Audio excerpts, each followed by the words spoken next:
Hi, Tamika Mosley, and it is Sickle Cell Awareness Month.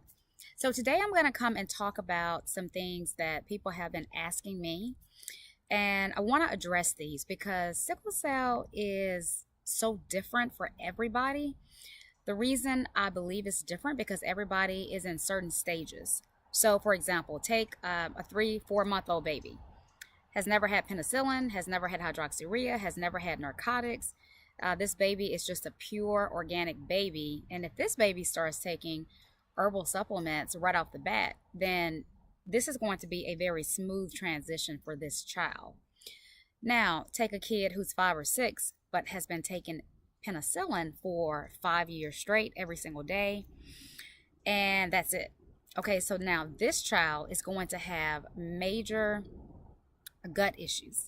So, penicillin removes all the good bacteria, all the bad bacteria out of the gut, which we need the good bacteria. We have to have bacteria in our gut. So, this child is going to have a very weak immune system and a poor gut health. So, even flow is not going to repair the gut. Even flow is not going to prevent against infection. So, that's one thing that we have to remember. So, that's going to be another journey for that child. Now, take a child that's 10 and who's been on penicillin for 5 years, hydroxyurea for 5 years, and narcotics every day. This is going to be a different transition for this child. So not only does this child have poor gut health, a weak immune system, but you have to also deal with the side effects from the penicillin, from the hydroxyurea, and also from the narcotics. And if you're on narcotics every single day, you just cannot stop narcotics cold turkey, because you will suffer withdrawal effects. I can remember when I was pregnant for the 3rd time, and I have the trait and almost died. Of course, I'll talk more about that later on. And I was on Percocet, hydrocodone every day for the past 7 months straight. And I didn't know anything about anything natural healing back then at all. So I just noticed that once I had my baby, okay, no more pain pills. So the pain is over with. But I remember stopping the pain meds and just remember feeling so irritable or so, I don't know, just the eerie feeling, very irritable feeling, just didn't feel right. But it was just the effects of stopping the narcotics cold turkey. So just imagine taking narcotics for years on a daily or every other daily basis. You really built up a lot of toxins inside the body, so you have to slowly wean yourself off of narcotics. But I just want to explain on how when someone starts taking even flow, it's just going to be different. It's not going to be just take even flow and all the pain goes away and everything is just magic from now. It just doesn't work like that. We have to make sure that we're healthy from a holistic, all over standpoint. So I wanted to address some questions, and let me just read some of the questions here.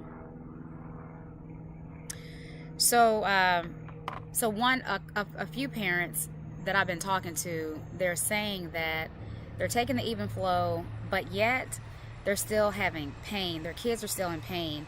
So one of the scenarios that I want to talk about that one family was experiencing, it really wasn't a crisis because, they're given the even flow, they're given the Virid. The Virid is to boost the immune system and prevent against infections, and they're given probiotics, but yet this kid's stomach was still hurting.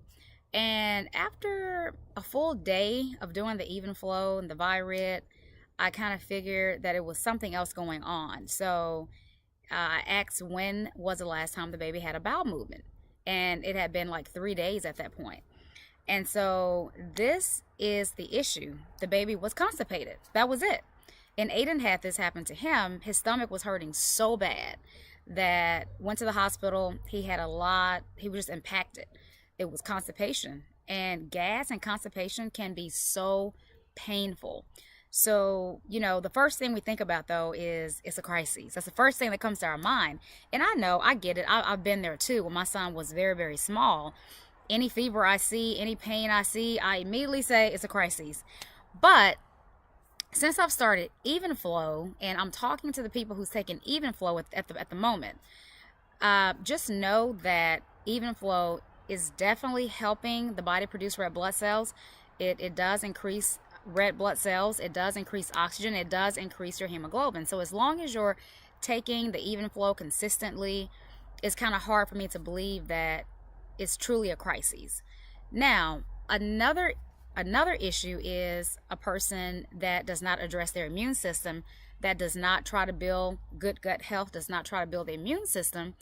If they're taking even flow and just say they get a fever, a 99 temp, 100 temp, and then it goes to 101, well, clearly there's an infection. Infections can throw you into a crisis. So when in times of infections, you have to make sure that you're taking more of the natural antibiotics. So infections, just think Virid, think zinc, chlorophyll. We want to take things that's going to actually boost the immune system, that's going to actually kill the infection, in its tracks. So that's what we want to do for that. Now, another family that I've been talking to, her child is dealing with a lot of pain. And we have done everything we know to do. The child is taking even flow. He's taking probiotics. He's taking Virid. He's taking the natural antibiotics. He's taking D3. He's taking magnesium because, these are very important as well for bone health. And, but the child is still having pain. And he's gone to the hospital, and his results have been just amazing. His hemoglobin is great. He's producing plenty red blood cells. I don't know what to say in this instance. It seems that there may be some type of other underlying condition that's going on, and it can easily be, I know that we hear a lot about growing pains, so it could be growing pains. I know I've talked to people, and their child has dealt with growing pains for several months. I haven't experienced that with my kids yet, so I don't know a lot about it. But I would just recommend getting with your doctor, with the hematologist, and really just taking more tests. Just bringing up the ideas of just doing more tests, trying to figure out what's going on. Because if you're getting a good report back from your CBC that everything looks great, everything is well, then there's something else going on, right? There. So something that's missing.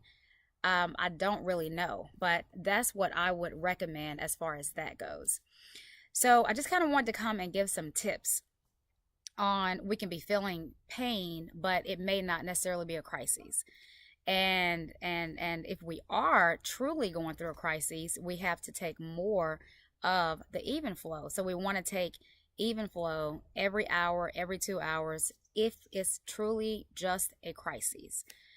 In times of infections, we want to take more of the Virid and the zinc and also the liquid chlorophyll. And I've been getting a lot of questions about like daily doses of D3 or daily doses of magnesium.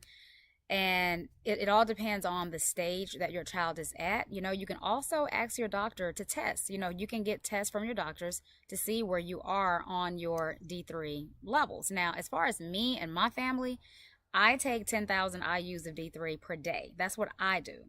I give my kids about 5,000 IUs every other day or so. Now, that's what we do. But again, just go ahead. I can tell you 400 IUs is extremely too low. But this is something that you can definitely get tested with your doctor. So just tell your doctor that you want to get a test done for your child and just see where their D3 levels are. And then that way, you can go from there and kind of gauge on how much you want to give on a daily basis. And also for children who is having a really hard time of eating properly, we talk about proper nutrition. We have to have certain minerals and vitamins and trace minerals and amino acids and things to maintain on a daily basis to keep our health going. And if your child is really struggling, you can always try the Healing Blends Super Juice Blend. And this is an amazing product because it actually contains everything that someone needs to get everything they need on a daily basis. So it has the vitamins, it has the minerals, it has amino acids, enzymes, probiotics. This has so many great ingredients in it that this is a great choice to make when you're dealing with a child that just does not like to eat healthy. So anyway, I hope this has been somewhat helpful, and